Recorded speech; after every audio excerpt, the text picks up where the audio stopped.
안녕하십니까. 저 2013년 이제 오늘이 5월 18일입니다. 이제 석가탄신일이 어저께였고, 이제 오늘이 이제 5.18 뭐 광주 기념이라고 해가지고 또 사람들이 좀 많이 빠지신 것 같은데, 오늘도 보니까 지금 한 13분 정도 오셨네요. 이제 78일 남았습니다. 5월달은 항상 사람들이 조금 많이 빕니다. 왜냐면 5월달에 행사들이 많아가지고, 행사들 많은 가운데서도 조금 더 열심히 하셔야지만, 이제 5월달 되고 나면 이제 금방 또 6월달이 되거든요. 그래서 조금씩 경각심을 가지고 열심히 하시면은 8월 7일날 시험에 좋은 결과가 있으리라고 생각이 됩니다. 오늘은 이제 11장 변전서입니다. 여러분들이 이제 발성배전 기사 공부를 하면서 발성배전으로 이제 여러분들 알고 계신데, 이게 발전, 송전, 배전입니다. 근데 여기 하나 빠져있는 게 이제 변전하고 전력계통, 이런 부분이 빠져 있습니다. 그래서 여러분들이 보시는 책이 이제 송배전공학인데, 송배전공학 안에 이렇게 변전공학 책이 이렇게 들어가 있습니다. 그리고 전력계통공학을 그 다음에 배우시고, 그 다음에 마지막에 발전공학 책을 배우십니다. 근데 발전공학에서 시험이 그렇게 많이 나오지가 않다 보니까 대부분이 송배전공학에서 한 50에서 60%, 나머지 전력계통공학에서 뭐 한 30에서 40%, 얘는 10에서 20% 정도 이렇게 나온다라고 생각을 하시면 됩니다. 그래서 송배전공학에서 지금까지 이제 10장까지 배웠던 것들이 이제 가장 많이 나오는 빈도라고 하면은, 이 변전공학도 중요한 파트인데, 여러분들 교재에서는 이제 11장 이제 변전소라는 항목 하나에서 작게 다루고 있습니다. 여기 뭐 기본서에 있는 내용 정도만 썼는데, 실질적으로는 그런 부분만 있는 게 아니라 여러 가지 내용들이 많이 나와 있습니다. 그래서 다른 출판사에 나와 있는 뭐 동일출판사라든가 광문각이라든가 그런 쪽에 나왔던 책에 보면 이제 변전공학 쪽에 책이 있습니다. 그래서 그 부분을 이따가 시간이 되면 간단하게 설명을 드릴 테니까 여러분 교재만 보시지 말고 나중에 이제 연구반 교재라든가 다른 교재들도 한번 참조를 해서 보시면 될 것 같습니다. 11장 이제 변전서 부분인데요. 변전서에 들어가 있는 모든 부분을 다 배우는 겁니다. 그래서 지금까지 배우셨던 뭐 중성점 접지 방식, 뭐 고장전류 계산, 안정도, 그다음에 이상전압, 뭐 보호계전기, 이런 것들도 다 변전소에 있는 기기들에 해당이 되는 거거든요. 모선이라든가 차단기라든가 변압기라든가 피렉이라든가 뭐 여러 가지 조상설비라든가 단록이라든가 이런 부분에 대한 것들을 이제 세부적으로 들어가다 보니까 여러분 교재에서는 많이 내용이 나와 있지 않다고 하더라도 실질적으로는 시험에는 나올 수 있는 부분들이 많이 있습니다. 첫 번째 이제 변전소의 역할과 구비 조건입니다. 역할은 뭔지 예를 들어 모선 같은 경우는 전력의 집중과 배분을 하는 부분, 전력 조류를 제어한다든가 변전소에 있는 기기를 보호한다든가, 변전소의 역할들이 바로 그런 것들입니다. 이제 구비 조건들이 또 뭐가 있는지 이런 것들도 여러분들이 보셔야 되겠죠. 그래서 그런 내용들을 살펴보시면 될 것 같고요. 모선의 종류, 어떤 것들이 있느냐.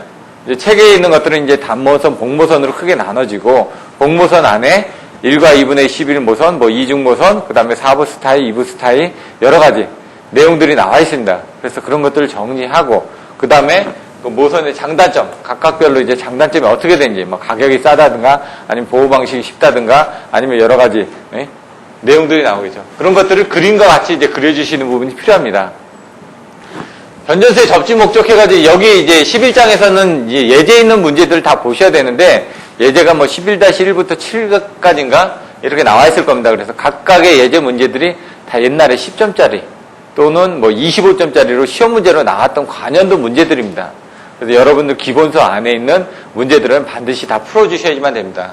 여기 추가적으로 접지 설계 순서라고 넣어놨는데요.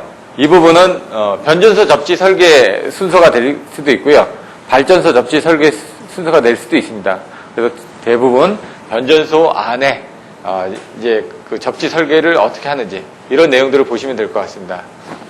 차단기 전격, 이제 전격이 뭔지 이제 내용들이 나와 있습니다. 뭐 전격 전압, 전격 차단 전류, 전격 차단 용량, 그리고 마지막으로 이제 동작 책무 이렇게 나와 있습니다. 그래서 이 내용들은 이제 기본서 안에 있는 내용들을 보고 다시 설명을 드릴 겁니다. 전격이 뭔지, 이제 이게 시류값인지 파고값인지 성간전압인지 최고값인지 뭐 이런 내용들이 나와 있는데, 그런 것들을 좀 정확하게 알아두셔야지만 될 것 같습니다. 이제 GIS 변전소, 실질적으로 이제 여러분들이 이제 변전소에 있는 내용들을 이제 잘 모르시는 경우도 있다 보니까 이제 사진을 가지고 이제 기존의 뭐 양주라든가 미금이라든가 그 다음에 뭐 동서울 변전소라든가, 뭐 신가평 변전소라든가 그런 쪽에 이제 사진들 찍어 놓은 것들이 있으니까 그것들을 보고 뭐 154, 345, 765 변전소들이 어떻게 구성되어 있는지 대략적으로 여러분들이 이번 시간에 배우시게 될 겁니다. GIS 같은 경우도 내부적으로 찍어 놓은 사진들이 있는데 지금 그 부분까지는 여러분들이 보실 필요가 없을 것 같고요. GIS가 뭔지, 이걸 설치했을 때 장단점이 뭔지 이런 내용들을 좀 더 정확하게 이해를 하시면 될 것 같습니다. 단락용량 경감대책, 얘들은 이제 15점 내지 25점짜리로 나왔는데요. 앞에서 배우셨던 이제 고장전류하고 이제 어떻게 보면 연관이 됩니다. 그래서 단락용량이라는 게 뭔지, 단락전류하고 똑같은 내용이죠. 그래서 차단기 전격에 나와 있는 전격 차단 전류하고 전격 차단 용량하고 개념이 같습니다. 그래서 차단 전류는 카로 나오고요. 이제 차단 용량은 KVA 또는 MVA로 표시가 됩니다. 이건 전류고 이건 용량입니다. 용량이다 보니까 얘는 P 값이 되는 거고 얘는 암페어 값이 된다는 얘기죠. 마찬가지로 단락 전류 대책도 암페어 부분이 되는 거고 단락 용량도 이 P 값이 되는 겁니다.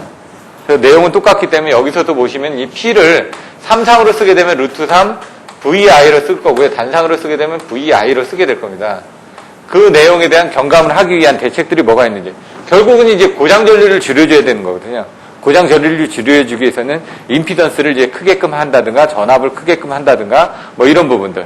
그리고 이제 단락 용량이 왜 문제가 되는지 그 문제점하고 거기에 대한 대책들을 여러분들이 논하시게 됩니다. 이제 스카다가 이제 마지막으로 나와 있는데요. 스카다에 이제 용어들이 여러 가지가 다 있습니다. 뭐 SAS라는 용어도 있고요. 이번에 시험에 나왔던 IPCS라는 용어도 있고요. EMCS, ECMS, 뭐 PMS, 뭐 BMS, 뭐 여러 가지 용어들이 있습니다. 결국 이제 똑같은 건데 스카다의 기본적인 용어는 슈퍼바이저리, 컨트롤 앤드 데이터 애퀴지션 두 개로 나눠집니다. 슈퍼바이저리 컨트롤하고 데이터 애퀴지션. 데이터를 취득하고 그 다음에 관리자가 감시하는 부분, 슈퍼바이저가 감시하는 부분. 그래서 이건 제어하고 이거는 감시가 되겠죠. 이 두 가지를 다 같이 한다는 얘기입니다. 메타링으로 메타를 한 다음에 여기에 문제가 생기면 보호 계정기를 이용해서 뭐 차단을 하든 이런 개념들이 들어가 있습니다. 그래서 이런 용어들은 ABB에서 나왔던 용어들인데 SAS라고 해가지고 서브스테이션 오토메이션 시스템. 이제 오토메이션이 들어간다는 얘기입니다. 이제 기존에 그냥 보고 있었던 부분이 있다라고 하면 이렇게 감시만 하고 있었던 부분이 있다라고 하면 거기에 이제 제어가 하는 부분.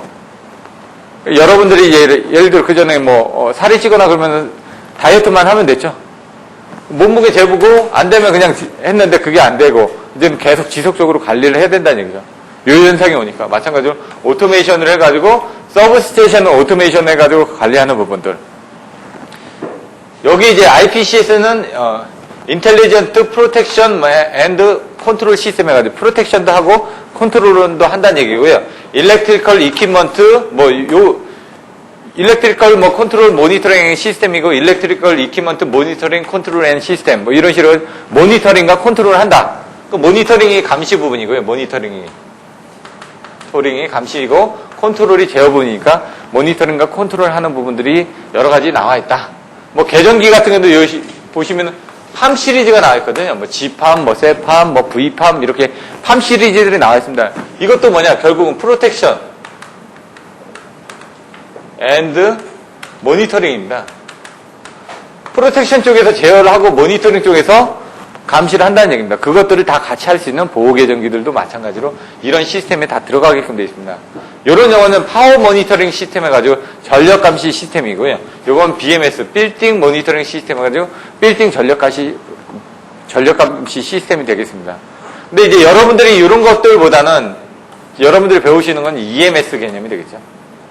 에너지 매니지먼트 시스템이라든가 뭐 이런 식으로 내용들이 나올 겁니다. 그래서 나중에 뭐 12장, 13장, 14장 이런 쪽에서는 이제 배전 쪽에서 배전 자동화 쪽에 나오는 부분이 또 나와 있겠고요. 거기서 이제 보고 있는 이제 시스템들이 용어들이 좀 틀립니다. 한전에서 쓰고 있는. 그래서 뭐 그런 내용들을 또 한번 보시면 될 것 같고요. 그래서 여기서는 이런 내용들을 전체적으로 한번 보실 겁니다.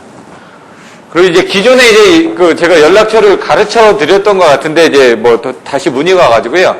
제가 여러분들한테 메일 보내드리는 거는 다음 메일입니다. 근데 다음 메일이 너무 길다 보니까 네이버 메일을 적어놨습니다. syuil 골뱅이 네이버.com 또는 제 핸드폰 번호가 있으니까 이제 보니까 4월 달부터는 동영상 강의를 들으시는 분들도 있더라고요. 그런 분들도 연락처를 남겨주시면은 관련된 자료를 수업이 끝나고 나면은 바로 메일로 해가지고 전송을 해드리도록 하겠습니다. 보내드리는 자료의 대부분은 학원 홈페이지에 다 등록이 되어 있기 때문에 여러분들이 그쪽에서 다운을 받으셔도 되고요. 그 외에 이제 오후에 별도로 하는 수업 자료 같은 경우는 오프라인이다 보니까 그런 것들은 학원에 송부를 해드리지 않고 있습니다. 그래서 오프라인으로 참석하시는 분들만 제가 메일로 보내드리고 있으니까 그 부분은 양해 말씀 부탁드리겠습니다. 일단 이 부분들을 전체적으로 요약을 해드리고 그 다음에 기본서를 보고 그 다음에 거꾸로 이제 사진들을 보면서 나중에 정리하는 시간을 가지도록 하겠습니다. 다음 주에는 이제 배전 쪽이 들어갑니다. 배전 쪽이 12장, 13장, 14장. 근데 12장하고 13장은 이제 내용이 그렇게 많지가 않습니다. 그러다 보니까 12장하고 13장은 아마 같이 이루어질 것 같고요. 14장은 플리커라든가 고조파라든가 그 다음에 역률 쪽에 대한 내용들이 있다 보니까 14장은 한 주가 좀 넘어갈 수도 있지만 상황을 봐가지고 12, 13, 14장을 2주 정도로 지금 생각을 하고 있습니다. 그래서 좀 넘어갈 수도 있고 그 다음에는 바로 전력계통공학 쪽으로 넘어갈 테니까 여러분들이 오늘 수업이 끝난다고 그러면은 이제 배전 쪽에 대한 것들을 미리 예습을 해 가지고 오셔야지만 송배전공학을 이제 마칠 수 있을 걸로 사료됩니다. 이제 기본서 쪽은 내용으로 들어가 가지고요.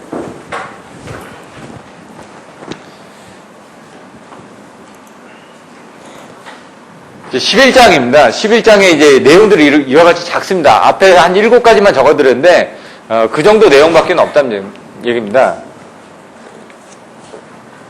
변전소의 역할과 설비, 전압의 변성과 조정, 전력의 집중과 배분, 전력 조류의 대여, 그리고 또 있습니다. 그래서 저는 압력, 보호로 외웠는데 보호를 한다는 얘기입니다. 설비를 보호한다. 여러분들 외우실 때 이제 변전소의 역할이 뭐냐? 압력 조보다. 압력 보조를 외워가지고 여러분들 반대로 오셔도 됩니다. 압력을 보조를 한다. 그래서 압이 뭐냐? 전압을 변성과 조정하는 부분, 전력의 집중과 배분하는 부분. 전압의 변성과 조정을 하는 부분들은 이건 뭘까요? 변압기가 되겠죠. 전력의 집중과 배분을 하는 부분은 모선이 되겠죠. 전력 조류 제어 같은 경우 뭐가 있을까요? 조상 설비도 되고요. 전력 조류니까. 전력 조류라는 게 발전기에서 발생된 유효전력과 무효전력의 흐름을 제어하는 게 전력 조류라고 했는데 결국은 유효전력과 무효전력을 제어할 수 있는 설비가 뭐냐죠. 근데 이제 조상 설비 쪽에서 거의 이제 무효전력을 제어하고 있고 그 다음에 유효전력 같은 경우는 변압기 쪽에서 제어를 합니다. 탭을 이용해서. 그래서 변압기, 조상 설비, 모선, 차단기, 단로기, 피레기, 접지장치 같은 이제 변전소에 설치되어 있는 여러 가지 장치들. 그리고 이제 특이하게 이제 GIS 부분이 나온 것들이 일반 AIS 변전소에 비해서 GIS를 사용할 경우 SF6 가스로 인해 가지고 변전소의 설치 면적을 줄일 수가 있습니다. 그래서 그거에 대한 장단점들 이런 것들이 책에 나와 있습니다. 그래서 공기 중에서 공기 중하고 똑같은 압력일 때는 공기 중보단 한 3-4배 정도의 어떤 차단 효과를 가지고 있었다. 그리고 이제 압력이 3에서 4kg 정도 되면은 절연유 이상의 압력을 가질 수 있다. 소호 효과를 가진다는 얘기죠. 여러분들 불나면 물로 끄죠. 근데 물로만 끄는 게 아닙니다. 사실 이제 ABC 그런 부분이 있어가지고 약재에 따라서 틀려집니다. 예를 들어 기름에 불이 붙으면은 물을 뿌리면은 안 됩니다. 왜냐면 물 위에 기름이 뜨기 때문에 확산이 됩니다. 그래서 여러분들 집에서 사용하시는 프라이팬에 식용유 등에 불이 붙었다. 그럼 물을 부으면 안 된다는 얘기죠. 그런 경우 어떠냐? 온도를 낮춰줘야 되기 때문에 야채를 집어넣는다든가 아니면 뚜껑을 덮어가지고 공기의 확산을 방지를 해가지고 소호되게끔 그런 식으로 역할을 하게 됩니다. 마찬가지로 여기서 사용하는 차단기들도 G10이라든가 V10이라든가 ABB라든가 MBB라든가 A10이라든가 MC10이라든가 MCB, 미니어 서킷 브레이커라든가 아니면 ELB 같은 여러 가지 다양한 브레이커들이 많이 있습니다. 그러니까 브레이커하고 이제 스위치의 개념이 나눠진데 브레이커는 차단기입니다. 사고 전류를 차단할 수 있다라는 개념에서 브레이커입니다. 그리고 부하 전류를 차단할 수 있기 때문에 브레이커입니다. 근데 스위치의 개념은 이제 사고 전류를 차단을 못 합니다. 그래서 여러분들이 이제 가정집에 보면 ELB 같은 거 있죠? 뭐 사고 나면 떨어지지 않습니까? 어식이 났다든가, 비가 많이 와가지고 오늘 저녁부터 좀 비가 온다고 하는데, 비가 오거나 그러면 이제 물이 새가지고, 안 좋은 경우 이제 누전 차단기가 떨어지죠, 가끔씩. 이런 것들은 그 어싱 때문에 차단이 이루어지는 겁니다. 인체를 보호하기 위해서. 감전을 방지하기 위해서. 하지만 이런 스위치 같은 건 안 떨어집니다. 전등 스위치 떨어지나요? 안 떨어지죠? 메인이 떨어져 버린다는 얘기죠. 그래서 그런 스위치의 역할들은 또 틀리기 때문에 그런 부분도 참조를 하시면 될 것 같고요. 여기도 이제 스카다, EMS를 이제 같이 봤습니다. 그래서 EMS적인 부분이 나중에 이제 마지막에 나오는데 전력교통공학에서도 나중에 10장에서 나옵니다. 9장, 10장에서. 그런 부분하고 같이 봐주셔야지만 됩니다. 여기도 이제 11장 변전소에 보면 딱 두 가지란 얘기입니다. 변전소의 역할이 뭔지, 변전소의 설비가 뭐가 있는지. 예제는 11-9까지 있네요. 11- 몇 번이었나? 6번이었나요? 그게 이제 그 계산이 좀 잘못되어 있는데 그런 부분은 이따가 다시 설명을 드리도록 하겠습니다. 전압의 변성과 조정, 전력의 집중과 배분, 전력 조류의 제어, 송배전 선로 및 변전소의 보호. 키워드는 뭐라고요?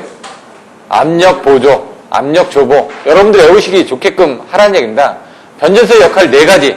나중에 이제 변전소 부분에 쓸 때 전압의 변성과 조정과 전력의 집중과 배분, 그리고 전력 조류의 제어, 송배전 선로 및 변전소의 보호를 변전소에서 하고 있다는 얘기입니다. 앞에서 봤던 그 역할을 하기 위한 설비들이 뭐가 있냐? 그래서 주변압기, 조상설비, 모선, 차단기, 달러기, 피레기, 중성점 접지기기, 접지장치, 배전반, 기타 설비로 나눠져 있다는 얘기죠. 기타 설비 쪽에서 가끔 나오는 게 이제 배터리라든가 이런 부분들이 좀 나왔었죠. UPS라든가. 근데 이제 대부분은 이제 변압기, 조상설비, 이렇게 모선, 차단기, 피레기, 이런 쪽으로 이제 많은 문제들이 나와 있었고요. 뭐 특이하게 나온다 그러면 차단기하고 달로기를 동시에 사용 시 어떤 식으로 개폐를 해야 되는지 순서 같은 것들이 나온 적이 있고요. 뭐 차단기 트리플이라든가 안티펌핑 같은 그런 내용들을 물어보는 내용들도 나왔었고요. 변전소의 접지 목적이 3가지가 있습니다. 이따가 배우시게 될 텐데 그런 내용들을 보시고요. 뭐 인체 보호, 기기 보호, 뭐 이런 식으로 여러분들이 생각을 하시면 됩니다. 감전 방지, 차단기 달로기 역할, 개폐 시 주의사항 이런 내용들이 나와 있고요. 차단기 전격, 전격에는 3가지가 있다고 그랬죠? 뭐가 있다고요? 전격 전압, 전격 차단 전류, 전격 차단 용량. 일단은 여기서 나와 있는 차단기 전격은 3가지가 있습니다. 근데 그 외에 내용들이 더 많이 있다는 얘기죠. 피리기 전격 하게 되면 내용들이 많죠? 뭐가 있었죠? 제한전압. 먼저 이제 전격전압부터 나와 주셔야 됩니다. 전격전압, 제한전압, 그 다음에 상용주파, 방전개시전압, 그 다음에 충격파 방전개시전압, 그리고 또 뭐가 있었죠? 방전, 전류인데 이제 공칭 방전 전류, 이런 식으로 이제 내용들이 나와 있었죠. 차단기 전격전압도 여러 가지가 있듯이 개폐기도 여러 가지 전격전압들이 있을 수가 있겠죠. 근데 피레기 전격전압 산정 방법이 4가지가 있는데 여러분들이 그 중에 2가지는 써주실 수 있어야 된다고요. 그래서 알파, 베타, VM에서 알파가 뭐고 베타가 뭐고 VM이 뭔지 이런 내용들을 한 번 더 복습을 한번 해보시기 바라겠습니다. GIS 변전소가 나옵니다. 그래서 이 동작 책무 같은 경우는 차단기가 온오프를 하는데 뭐 1년에 행동을 하는데 1회 또는 2회 이상의 개폐를 하는 부분을 동작 책무라고 이제 표시를 해주고 있습니다. 그래서 그런 용어를 정확하게 알고 계셔야 될 것 같고요. GIS 변전소, SF6 가스를 사용하고 있습니다. 그래서 왜 이 GIS 변전소를 사용하는지 일반 변전소에 비해서 면적을 축소를 할 수가 있다는 얘기죠. 그래서 그런 내용들을 보시면 될 것 같고요. 단락 용량 경감 대책, 얘는 25점짜리로도 한 5번 나왔습니다. 여러분들 이 다음 시험에도 10분짜리로 충분히 나올 수 있는 부분이기 때문에 이런 것들을 10점짜리 또는 25점짜리로. 문제점은 뭐냐? 차지열과 차단 용량이 커진다. 지락 전류가 증가한다. 열적, 기계적 가전류 강도가 증가한다. 그다음 가전류 내량이 증가한다. 뭐 이런 식으로 나오겠죠. 과보도 나오고요. 여러 가지 내용들을 가지고 여러분들이 키워드를 가지고 반드시 좀 외워주시는 훈련을 하셔야지 될 겁니다. 이제 스카다 시스템에서 나와 있는데요. 여기 같은 경우는 이제 원래 이제 EMS는 기계 발급 안전을 해가지고 기본 기능, 계획 기능, 기계 발전은 모의 훈련 기능, 발전 제어 기능, 뭐 급전은 모의 훈련 기능, 기계 발급 안전도 제어 기능, 자료 취득 기능, 연계 기능, 뭐 원반 감시 기능, 뭐 이런 식으로 여러 가지 내용들이 나와 있는데 그것들을 갖다가 붙여서 쓰셔도 됩니다. 정 모를 때는. 왜냐면 비슷한 내용들이 있기 때문에. 이번에 IPCS 나왔을 때도 마찬가지입니다. IPC에 대한 용어를 이제 잘 몰랐다고 하더라도 여러분들이 기존에 가지고 있던 스카다의 내용을 어느 정도 쓰셨으면은 기본 점수는 뭐 한 10점에서 15점 정도는 받으실 수도 있었다는 얘기입니다. 그래서 정 모를 때는 다른 내용을 갖다가 여러분들이 쓰는 훈련들을 좀 해주셔야지만 됩니다. 나중에 이제 12장, 13장은 살펴보도록 할 거고요. 이제 변전소입니다. 변전소의 역할 4가지. 압력, 뭐 보조로 외웠었는데 압력 조보로 외우셔도 됩니다. 전압의 변성과 조정, 전력의 집중과 배분, 전력주류 제어, 송배전선로 및 변전소 보호. 나중에 이제 여러분들이 뭐 GIS 설비에 대해서 사용을 한다, 쓴다. 이럴 때 여러분들이 이제 변전소의 역할 같은 것도 써주시라는 얘기죠. GIS 변전소의 역할 이렇게 써주시고, 그 다음에 GIS 변전소의 장점, 단점 이런 내용식으로 뭔가 채워주기에는 이런 내용들을 써주실 수가 있다는 얘기입니다. 여기 보면 변전소 설비들이 나와 있습니다. 앞에서 보셨던 것처럼 주 변압기, 승합과 강압을 한다라고 되어 있죠. 삼상이나 단상 설비들을 사용한다. 그래서 변압기에 대해서 내용들이 나와 있을 때 변압기의 냉각 방식에 대해서 물어봅니다. 아니면 변압기의 각변에 대해서 물어본다는 얘기죠. 물론 앞에서도 나왔지만 여기는 변압기 자체만 가지고도 물어볼 수 있는 문제들이 많이 있다는 얘기입니다. 전력 전속용 변압기에서 OLTC가 뭔지. OLTC가 뭐죠? 온로드 탭 체인저. 기본적으로 부하 시에 탭을 절체할 수 있는 절체 장치란 얘기입니다. NLTC 같은 건 부하 시에 절체를 못합니다. 노로드 탭 체인저이기 때문에. 그런 것들은 어떻게 되는지. OLTC 같은 경우는 한전에서 사용하는 건 17개 탭 또는 21개 탭을 사용하고 있습니다. 그래서 민수 쪽은 보통 17개가 많고요. 한전은 20개 쪽이 조금 더 많습니다. 한 60대 40 정도로 20개짜리가 좀 더 많고요. 17개짜리도 물론 있습니다. 그래서 그런 것들은 이제 9번 내지 10번에 중간에 있다가 이제 탭이 제어가 되게끔 되어 있습니다. 국내는 이제 MR사 것도 한 60% 정도 이렇게 사용을 하고 있고, 민수 쪽에서는 MR사 제품이 좀 많이 사용을 하고 있습니다. 조상설비. 뭔가 보조를 해준다는 얘기입니다. 상부상조를 한다고 그러죠. 여러분들 뭔가 도와주는 설비다 이거죠. 뭔가를 도와주냐. 유효전력과 무효전력에 관련돼서 도와줄 수 있는 부분이라는 얘기입니다. 바로 LC를 제어하는 부분입니다. 그래서 회전기는 바로 동기나 비동기가 되겠죠. 이런 것들이 뭘까요? 회전, 발전기 또는 전동기가 되겠죠. 그래서 정지, 형타입은 전력용 콘덴서라든가 불로 또는 병렬 리액터. 이거는 C를 보조를 해주는 거고, 이건 L을 보조를 한다는 얘기죠. 회전기기는 L과 C를 다 보조를 해줄 수 있다는 얘기입니다. 진상운전을 해줬을 때, 지상운전을 해줬을 때에 따라서 L과 C를 보조를 해줄 수 있다. 모선에서는 단모선, 복모선 이렇게 나와 있고요. 복모선에는 이제 크게 이중모선, 1과 2분의 1 차단 방식, 환상모선 방식, 2부스 타입 모선, 4부스 타입 모선 이런 식으로 내용을 써주시고 각각의 장단점을 설명을 해주셔야지만 된다는 얘기죠. 차단기 쪽에는 이제 오일 차단기는 이제 많이는 안 쓰여집니다. 한전 같은 경우는 그 조상설비 앞쪽에 좀 있고요. 그 다음에 민수 쪽에는 거의 없습니다. OCB 같은 경우. ACB. 여기서 나와 있는 ACB는 이제 저압용 ACB를 얘기를 하는 거고요. 이제 MBB 같은 경우는 한전에는 거의 없고, 민수 쪽에는 남아있는 걸 봤습니다. 자기용 차단기. 그러니까, 소홀을, 자력선을 이용해가지고 소홀을 해주는 거고요. 한전에는 지금, ABB 같은 차단기들이 나와 있습니다. 에어 브러스트 브레이커 해가지고 실질적으로 소홀할 때 압축 공기로 소홀을 해주게끔 되어 있습니다. 이런 압축 공기를 사용하는 거 이제, 선박 같은 경우. 발전을 하려면은 발전기를 돌려줘야 되거든요. 근데 발전기를 돌려주기 위해서 뭔가, 필요하지 않습니까? 여러분들 경운기 돌리실 때 어떡하죠? 뭔가 건 다음에 손으로 돌리죠. 그러고 나서 발전기가 걸린다는 얘기입니다. 근데 여러분들 자동차는 어떻게 걸리죠? 배터리를 인해가지고 세로메타라고 그러죠. 시동 모터가 돌고 난 다음에 거기에 어느 정도 돌았을 때 이제 붙는다는 얘기입니다. 여러분 발전소 같은 건 어떻게 되죠? 마찬가지로 그 압축 공기를 이용한다든가 이렇게 해가지고 어느 정도 돌려준 다음에 그 다음에 뭐 등유나 아니면 여러 가지 그 내용들을 섞어서 그다음에 불을 붙여가지고 나중에 석탄으로 불을 붙여서 이렇게 사용을 하죠. 근데 선박 같은 게 어떻게 하냐? 압축 공기를 이용해가지고요 발전기를 돌립니다. 세게 밀어줘서 그 다음에 어느 정도 연료를 분사해가지고 폭발에 의해서 이렇게 그 시동을 걸게끔 그렇게 되어 있습니다. 그래서 압축 공기에 대한 힘이 대단하다는 걸 여러분들 생각하시면 되겠습니다. V12는 진공에서 소후 원리를 가지고 사용을 하는 겁니다. G12는 아까 말씀드렸던 SF6 가스의 어떤 물리적인 성질 때문에 소화하는 특성이 좋다는 얘기입니다. MC12는 저 앞에서 사용하는 몰디드 케이스 서키트 브레이커 해가지고 몰드 케이스에다가 12를 집어넣어서 사용을 한다는 얘기입니다. 근데 M12라고 있습니다. 이런 것은 미니어처 서키트 브레이커라고 해가지고 이제 용량이 작은 것들.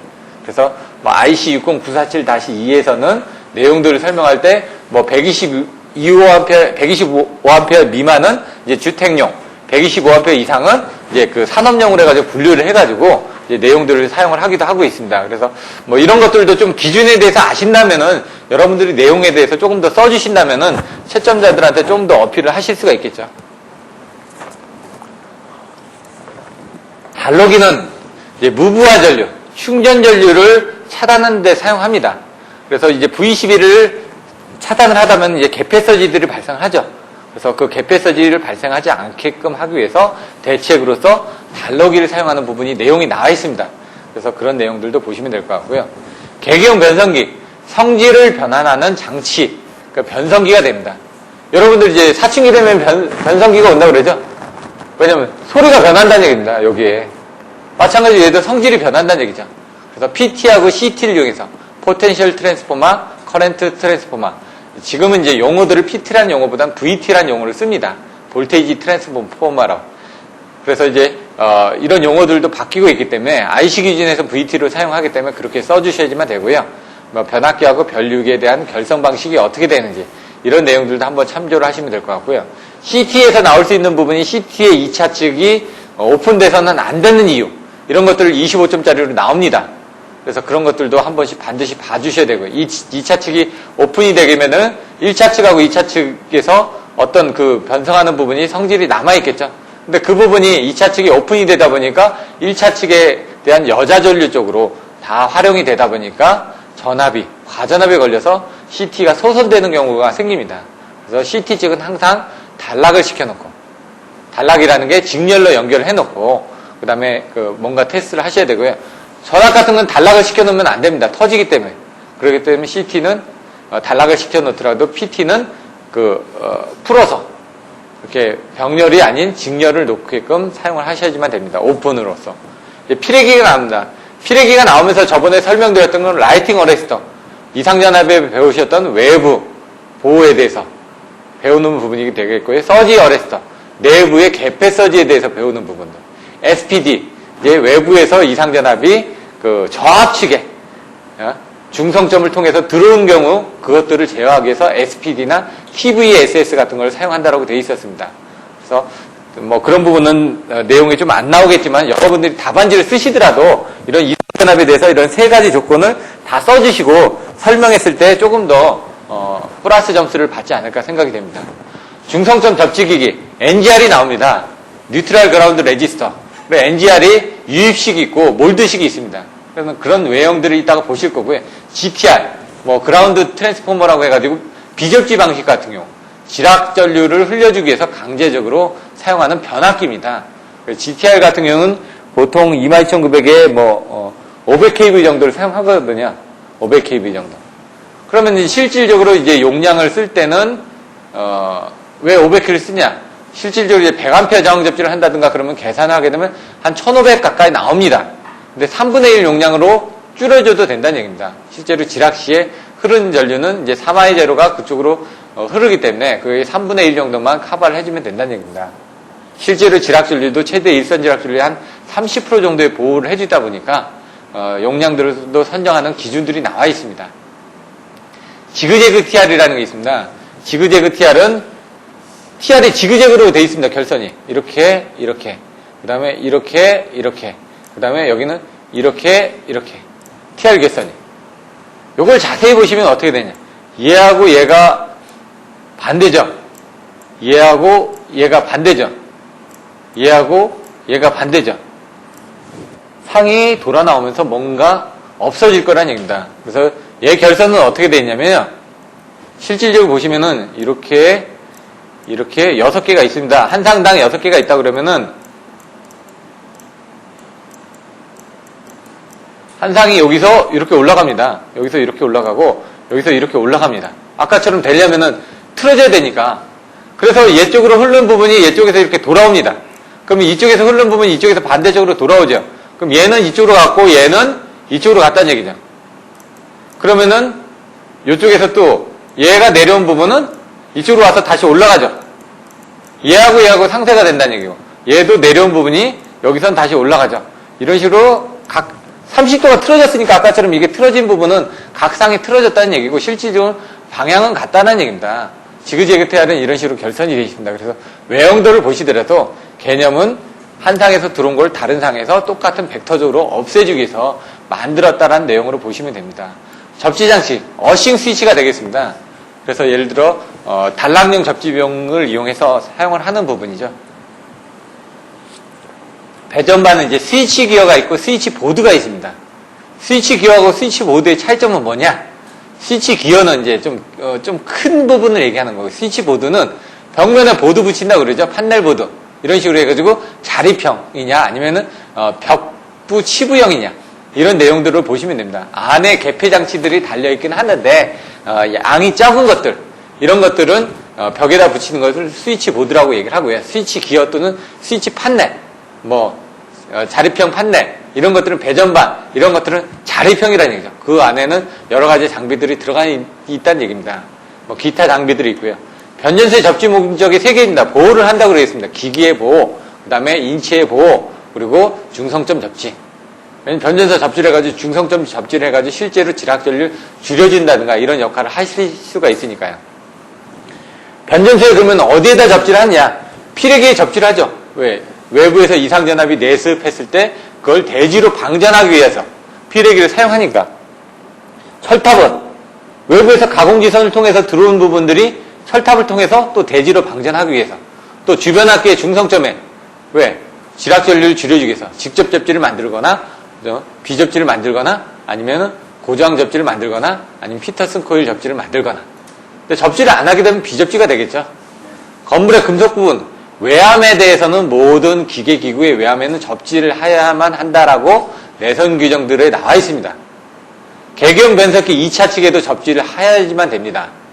근데 이제 비접지 같은 경우 또는 아니면 저항 접지 같은 경우는 이제 3권선 CT를 사용하는 경우가 있는데 2차 권선에 이제 중성점에 접지를 하되 잔류회로를 만들면 안 됩니다. 이런 것들도 내용으로 좀 나올 수 있습니다. 그래서 그런 내용들도 한번 보시면 될 것 같고요.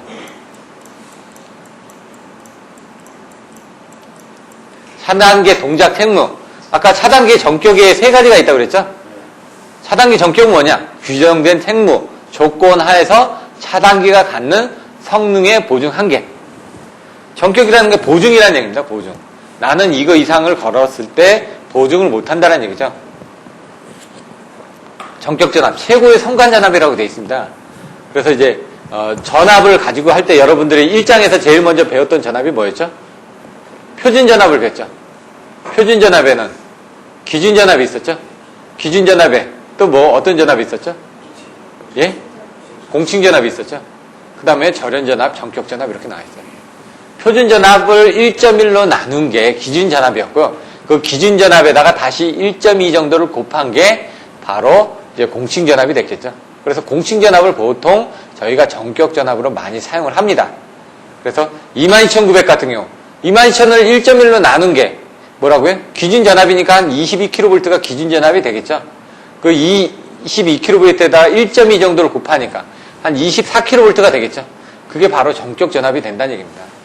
그러니까 여러분들이 성간전압이라고는 하지만 성간전압은 22.9를 사용합니다. 하지만 여러분들이 1.1로 나눈 다음에 1.1을 곱하다 보니까 이제 전격전압은 24kV가 되는 거고요. 그래서 한전에서도 공급을 할 때 22.9kV가 아닌 뭐 23kV라든가 이 이상으로 공급을 해준다는 얘기죠. 왜냐하면 전격전압을 24kV까지 견딜 수 있게끔 제작이 돼 있으니까 그 밑으로만 공급을 해주면은 실제로 여러분의 성간전압이 약간 높더라도 말단에 가서 전압 강화에 문제가 일어나지 않기 때문에 문제가 없다는 얘기입니다. 근데 한전 같은 경우는 이제 전격전압이 이제 좀 틀려집니다. 한전에서의 22.9 전격전압은 몇 kV였죠? 25.8kV입니다. 그런 것들도 이제 나중에 전격전압을 쓰실 때 그러면 154kV의 전격전압은 몇 kV죠? 169 내지 170, 345는 362kV, 765는 800, 800kV. 이런 것들을 전격전압에 대해서 물어볼 때 나중에 이게 10점짜리가 나오더라도 여러분들이 알고 있는 전격전압을 최대한 많이 써주시라는 얘기입니다. 전격 차단 전류, 표준 동작 책무와 동작 상태에 차단할 수 있는 지상역률의 차단 전류 한도입니다. 지상역률. 진상이 아니라. 이런 것들도 주의를 하셔야 되고요. 그래서 전격 차단 전류 같은 경우는 22.9kV는 최소 용량이 얼마인지 아시나요? 예? 최소 용량. 최소 차단 전류가 얼마일까요? 예? 5칼까요? 10칼까요? 12.5칼입니다. 예, 여러분들이 써주실 때 민수에서 사용하는 최소 차단계 자동차 사고 싶어도 1000cc짜리 안 나오죠? 800cc나 이런 거 안 나온다는 얘기입니다. 얘도 마찬가지로 24kV에 630A에 12.5카 미만의 차단기는 제작이 안 되고 있습니다. 한전에서 그렇게 규정을 만들었기 때문에. 근데 왜냐? 한전에 그 45에 60MV 변압기 2차 측에서 고장 전류가 4카에서 한 7카 정도 나옵니다. 그렇기 때문에 12.5카짜리 차단기를 쓰면은 무조건 전격을 다 견디게끔 돼 있습니다. 그런 식으로 계산을 해서 우리나라 계통을 그렇게 만들어 놨습니다. 그래서 그런 것들도 참조를 하시면 될 것 같고요. 전격 차단 용량, 차단 전류하고 차단 용량하고 차이는 암페어냐, 킬로암페어냐, 아니면 P, MVA냐, KVA냐 그 차이죠. 그래서 P는 루트 3 VI 해가지고 이때 전격 전압을 여러분들이 22.9를 쓰고 전격 차단 전류를 12.5카를 쓰게 되면 전격 차단 용량은 얼마다? 500MV가 됩니다. 여러분들 실제로 그 실무하시면서 차단기 전격 차단 용량을 한번 보시면은 얼마라고 써져 있냐면 520MV를 써져 있습니다. 왜냐면은 전격 전압이 22.9kV가 아닌 24kV이기 때문에. 그래서 루트 3 곱하기 24kV 곱하기 12.5카를 계산하게 되면 520MV가 나옵니다. 한전의 전격 차단 용량은 얼마일까요? 더 높겠죠? 왜냐면 전격 전압이 25.8kV니까. 그래서 한전의 전격 차단 용량은 560MV가 되겠습니다. 그래서 한전에서 전격 전압을 높였다라는 이유는 결국 전격 차단 용량을 높였다는 얘기입니다. 왜? 한전 쪽에서는 그만큼 임피던스가 더 적기 때문에 차단해야 될 용량이 더 커지거든요. 그래서 수용가 쪽으로 오면서 어느 정도 임피던스, 배전선로가 있다 보니까 고장 전류가 줄어들기 때문에 그래서 한전에서는 전격 차단 전류는 똑같이 하고 전격 차단 전압만, 전격 전압만 더 높게 사용을 하게끔 유도를 한 겁니다. 동작 책무, 차단기에 부과된 1회, 2회 이상의 투입 차단 동작을 일정 간격을 두고 행하는 일련의 동작이다 라고 명시가 되어 있습니다. 용어들이 좀 어렵죠? 하지만 내용들을 여러분들이 써주실 때 차단기에 부과된 1회 또는 2회 이상의 투입 차단 동작을 일정 간격을 두고 행하는 일련의 동작이라고 좀 명확하게 써주셨을 때 좀 더 점수가 높아진다는 얘기죠. 오픈 앤 클로즈 앤 오픈입니다. 앤 클로즈 앤 오픈. 1회 또는 요거 같은 1회죠. 요거 같은 2회죠. 2회 이상의 투입이니까 클로즈, 차단, 오픈의 동작을 일정 간격, T1이라든가 T2의 간격을 두고 행하는 동작을 동작 책무라고 얘기를 했습니다. 일반적으로 T1은 15초 또는 0.3초가 될 거고요. T2는 1분 또는 3분 정도가 됩니다. 그래서 차단을 해놓고 0.3초 이후에 클로즈 오픈을 한 다음에 3분 정도 있다가 클로즈 오픈을 했을 때 이 차단기는 자기가 보증하는 수명이 있겠죠. 10년이면 10년 동안을 10만 회면 10만 회를 차단할 수 있다는 얘기입니다. 한데 이제 0.3초가 아닌 0.1초 만에 투입을 했다. 그러면 그 어떤 아크에서 얘 차단기 쪽에 뭔가 무리가 갔겠죠. 그러니까 이런 겁니다. 운동선수들이 단거리 선수들이 좀 일찍 죽는다고 하더라고요. 왜냐면은 짧은 기간 동안 힘을 집중해서 빼버리기 때문에. 그러니까 몸에 있는 에너지가 고갈이 되기 때문에 이상하게 그 LA 올림픽 때 그 금메달 땄던 그 여자 선수 이름이 뭐더라? 그 분도 40세에 단명을 했습니다. 대부분 단거리 선수들이 다 단명들을 합니다.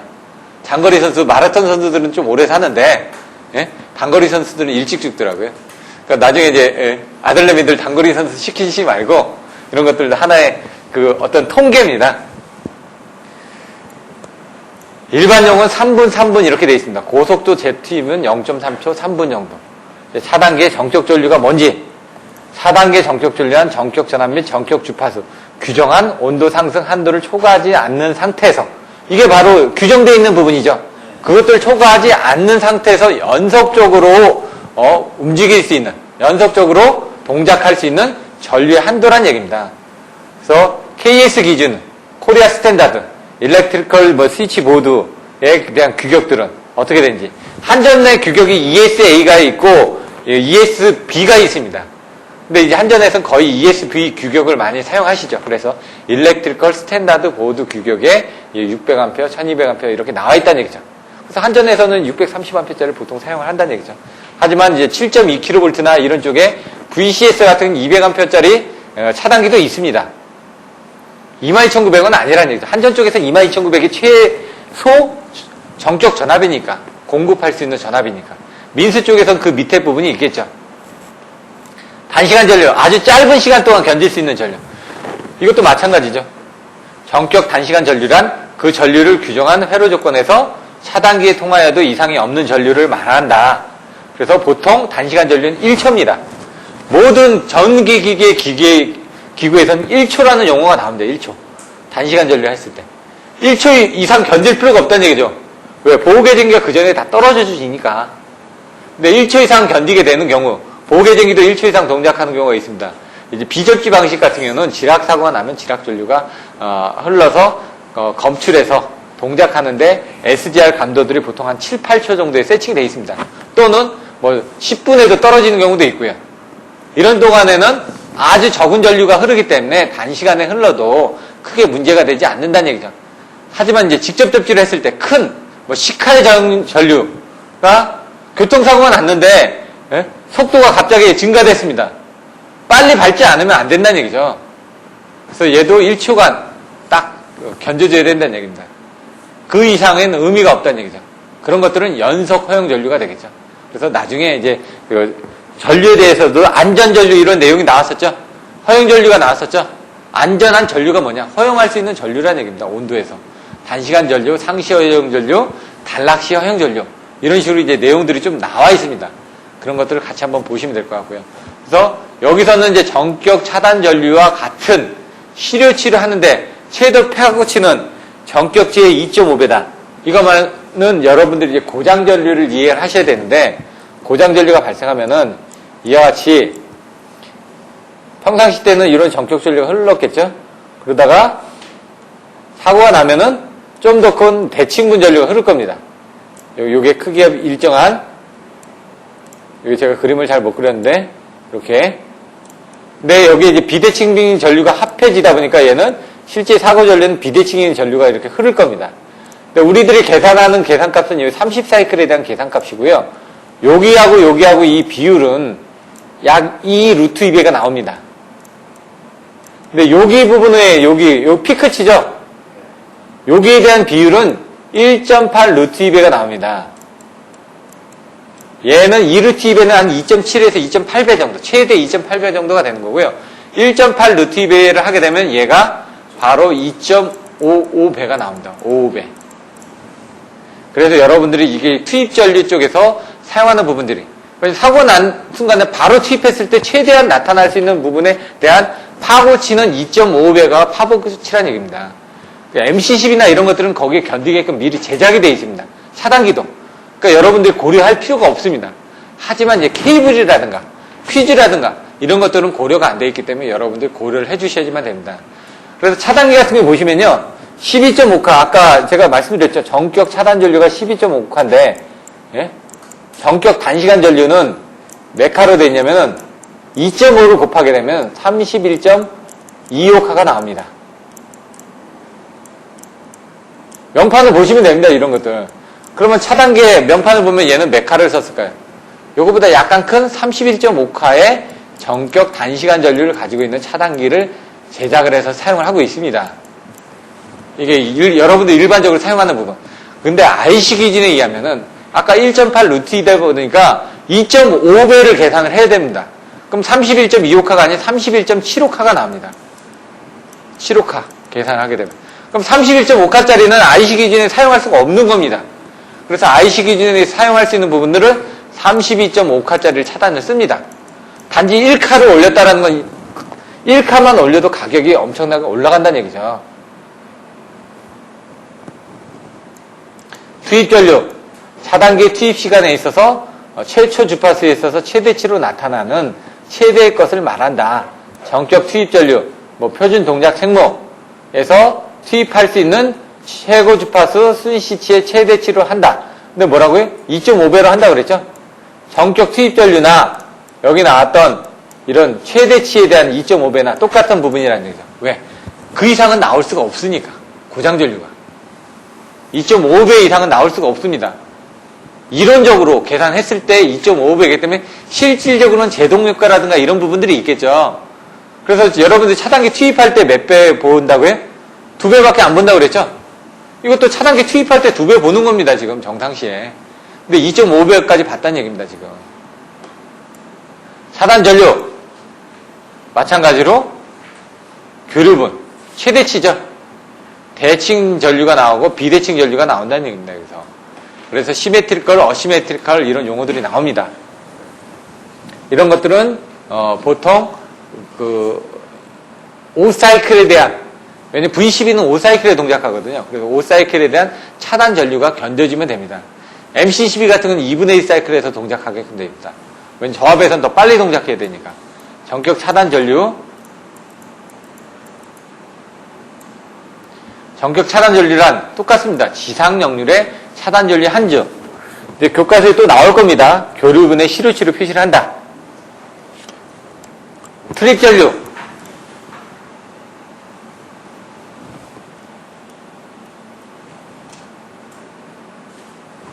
트립 전류는 트립 장치가 동작하여 차단기가 트립하는데 필요한 전류. 보통 상시 여자 방식일 땐 5A, 순시 여자 방식일 땐 3A. 근데 실질적으로 여러분들이 사용하시는 우리나라의 보조 방식에서는 한 1A 정도면 충분합니다. 그래서 보호 계정기도 보시면 앞에 탭이 0.5, 2.0A 되어 있고요. 그래서 그것들을 보조 트립 방식으로 사용했을 때는 전류 값이 좀 작아도 된다는 얘기입니다. 왜냐면 전압이 어느 정도 일정하게 나와 있기 때문에. GIS 변전소의 특징. 여기 6가지가 나왔습니다. SPC6 가스. 공기의 2.5배에서 3.5배의 절연대력을 가지고 있다. 3에서 4kg/포 세제곱미터의 압력을 가했을 때는 절연유 이상의 소호 효과를 가진다. 근데 보통 한 5에서 6 정도의 압력을 가지고 있습니다. 차단기 쪽하고 모선일 때 압력이 좀 틀려진데 이게 또 온도가 틀려지면은 또 틀려집니다. 그래서 보통 온도 20도씨 기준에 한 5kg의 압력이 있을 때 세제곱미터다. 그때 이제 그 절연 효과가 가장 좋다라고 얘기를 합니다. 근데 만약 뭐 온도가 마이너스 20도씨로 떨어진다든가 그러면은 이 가스가 수증기가 뭐가 되죠? 물이 되듯이 얘도 액화가 된다는 얘기입니다. 액화가 되면 어떤 특성이 틀려지겠죠? 그래서 이런 것들이 나중에 보시면은 그 액화 방지 장치를 설치한다든가 이런 부분에 문제점이 발생할 수가 있다는 얘기죠. 소형화가 가능하다. 여러분 문제가 되는 게 핵폭탄이죠. 핵폭탄도 소형화가 가능하기 때문에 문제가 되는 겁니다. 핵이라는 부분이. 폭탄이 똑같은 폭탄인데 일반 재래식 폭탄이 아니라 핵을 이용하다 보니까 얘 뭔가 힘이 틀려진다는 얘기죠. GIS도 마찬가지입니다. 냉각하는 방식이 공기라든가 아니면은 오일이라든가 이런 걸 통하지 않고 SF6 가스는 어떤 특이한 존재가 있다 보니까 소형화가 가능하다는 얘기죠. 면적을 줄일 수가 있으니까. 충전부 밀폐 안전성이 높다. 왜냐면 SF6 가스가 날아가면 안 되니까. 그래서 다 밀폐를 해져 있다는 얘기죠. 대기 중 오염에 물에 영향이 없다. 왜? 다 차폐가 돼 있으니까. 신뢰도도 높다. 왜냐면 그 가스에 대한 특성이 좋다 보니까 무색, 무치, 뭐 이런 그 소호 특성도 양호하고 이런 부분이 있기 때문에. 보수가 용이하다. 이거는 조금 아닐 수도 있습니다. 일단 터지면은 통째로 갈아야 되거든요. 예? 보수가 용이하다는 말은 좀 아닌데, 예를 들어 안에 뭔가 부품을 교체하기는 편하다는 얘기죠. 왜? 소형화가 돼 있으니까. 뭔가 달럭이라든가 이런 거 뺐다 꼈다 하기 편한데 나머지는 큰 거를 갈아야 되니까 아무래도 불편하겠죠. 관점에서 차이입니다. 소음이 적다. 왜냐면 AIS 쪽 나와 있는 부분이 코로나라든가 이런 것들이 공기 중에 노출이 돼 있다 보니까 이런 것들이 보여지거든요. 하지만 이것들은 그 안에서 개폐 장치가 이루어지다 보니까 소음 같은 것도 좀 작습니다. V12 오픈하는 것보다 G12가 오픈하는 소리가 클까요, 작을까요? G12가 사실은 큽니다. V12보다는. 왜냐면 큰 용량이기 때문에. 하지만 이제 워낙 축소가 돼 있다 보니까 용량 대 그 면적 비율로 봤을 때는 좀 작다란 얘기겠죠. 그리고 그 소음이라는 부분이 다 차폐가 돼 있다 보니까 외부로 나가는 부분이 없다란 얘기죠. 컴팩터화 돼 있으니까. 다른 것들은 다 공기 중에 노출이 돼 있으니까 주변 환경과의 조화를 하는데도 문제가 있지만 얘는 외암에다 넣고 다시 건물 안에다 넣어서 어디다 넣냐? 지중에다 넣습니다. 지하에다가. 그러다 보니까 이제 외부에 노출이 되지 않다 보니까 아무래도 환경과 조화하는 부분에 대해서도 유리하다는 얘기입니다. 공사기간 단축 이런 것들은 뭐냐? 모듈화가 되어 있기 때문에 현장에서 바로바로 조립이 가능합니다. 하지만 이제 AIS 같은 건 어차피 가져와서 가대 설치하고 해야 되겠죠. 설치 기간은 비슷할 겁니다. 하지만은 이제 면적이라든가 이런 것들 때문에. 왜냐면 그리고 좀 만들어가지고 가져온다라는 그런 차이 때문에 조립하기가 편하다는 얘기겠죠. 실질적으로 AIS 변전소 설치할 때 보면은 가대 설치하고, 왜? 구조물이거든. 건축하고 토목이 더 강하다 보니까. 근데 GIS 같은 밑에 토목만 해놓으면 됩니다. 건축이라고 할 것이 없습니다. 왜? GIS를 갖다가 그냥, 가져온 걸 그대로 조립만 하면 되니까. 하지만 다른 것들은 어떻게 될까요? 철탑을 세워야 되겠죠, 일단. 철탑을 세우고, 그 다음에 거기에 대한, 다른 기기들을, 가대를 설치하고, 이런 부분들이 나와 있다는 얘기입니다. 단점은 내부를 검사하기가 불가능합니다. 눈에 안 보이니까. 그래서 이런 것들은 765 같은 거, 예방 정비 같은 것들이 이제 문제가 나올 수가 있습니다. 왜? 765 같은 건 GIS 설비로 되어 있거든요. 그러다 보니까 검사하기가 힘드니까 오프라인에서 검사하기 힘들다 보니까 온라인에서 검사하는 예방 정비에 대한 내용들이 나온다는 얘기입니다. 그게 여러분들 보셨던 뭐 부분방전이라든가 여러 가지 가스 분석이라든가 뭐 수분 측정이라든가 여러 가지 내용들이 나왔죠. 그 SFC 가스 안에 수분이 얼마나 있느냐, SFC 가스 안에 이산화황을 검출해가지고 그 안에 어떤 부분이 문제가 됐는지, 그 안에 여러 가지 부분방전이 일어나고 있는지 초음파를 통해서도 검진을 할 수가 있다는 얘기입니다. 가스 압력과 수분을 엄중 감시합니다. 그래서 가스 압력이 떨어지면은 컴프레셔가 돌아갑니다. 그래서 바로바로 채워주게끔 되어 있습니다. 한냉지, 산악지에서 액화 방지 대책. 아까처럼 온도가 20도씨 이하로 내려가게 되면 액화가 된다고 그랬죠? 그럼 가스가 아닌 어떤 물처럼 되기 때문에 이런 것들이 소호 특성이 양호하지가 않기 때문에 이런 것들을 액화 방지 대책을 사용한다고 합니다. 여러분들 자동차 운전하다 보면 어떻게 되죠? 버튼 누르면 어떻게 되죠? 온열 시트 들어오죠? 그것처럼 거기도 이제 따뜻한 부분. 수소광 같은 거 안 얼리려면 어떡합니까? 바깥에 구리선 감죠? 겨울 되면 여기도 구리선 감아가지고 이렇게 동동동동 감아 넣습니다. 그러면 거기에 전기가 흐르면서 따뜻하게 만들다는 얘기죠. 요즘엔 그런 것들을 어디다 도입을 하냐? 도로. 여러분 보시면 교량 같은 경우, 다른 데에 비해서 쉽게 옵니다. 그리고 최근 같은 경우는 이제 고갯길 같은 경우, 하도 빈번하게 사고 나는 데들은 아예 아스팔트를 깨고 거기다가 선을 깝니다. 그래가지고, 어느 정도 이상의 눈이 내리게 되면은 바로 전기가 흘러서 녹여질 수 있게끔 그렇게 설치들을 하고 있습니다. 왜? 바로 와서 재빙을 할 수가 없기 때문에. 돈이 들더라도 그렇게 설치를 한다는 얘기입니다. 비교적 고가이다. 내부 점검 부품 교환이 어렵다. 돈이 비싸겠죠. 축소를 했으니까 그만큼 더 튼튼한 장비들을 사용을 해야 되겠죠. 단락 용량 경감대체. 한 단계 더 높은 상위 전압의 계통을 구성한다. 그건 뭐냐? 전압이 올라가게 되면 어떻게 될까요? 전류가 줄어들겠죠. 기준 전류가 줄어든다는 얘기입니다. 기준 전류가 줄어든다는 건 단락 전류도 줄어든다는 얘기죠. 임피던스를 크게 한다. 임피던스가 크면 어떻게 되죠? 고장 전류가 넘어올 때 저항이 많이 생기니까 고장 전류가 작게 흐르겠죠. 직류 설비를 연계한다. HVDC를 사용한다든가 이렇게 하게 되면 AC에서 DC로 변환하면서 단락 용량 자체가 바뀌어집니다. 끊긴다고 그랬죠. 그래서 고장 전류가 줄어들게 되는 겁니다. 모선을 분리한다. 병렬로 되어 있는 걸 분리를 하게 되면은 직렬로 만든다는 얘기죠. 결국 임피던스가 커진다는 얘기입니다. 변전소의 추세가 어떻게 되냐? 변전소는 고전압화, 대용량화, 그리고 초소형 변전소를 건설하고 운전보수를 극대화하기 위해서 여러 가지 제어 시스템을 응용을 한다. 이런 내용들이고요. 요거는 감격, 식기, 경연 이런 식으로도 외웠었습니다. 감격을 한다. 식기, 속기를 한다. 경보를 내린다. 경연을 이룬다. 이런 식으로 이제 여러분들 외우시기 나름입니다. 저는 이제 EMS는 기계 발급 안전을 외웠었는데 얘는 감격, 식기, 경연으로 외웠었습니다. 그거는 여러분들이 원이니까 반격격 아니면 감제, 측 이렇게 외우셔도 되고요. 그 다음 기발, 연 이렇게 외우셔도 되고요. 여러분 나름대로 외우는 방법들을 자꾸 외워주셔야지만 됩니다. 근데 뭐라고요? 다 원방 멀리서 제어를 한다는 얘기입니다.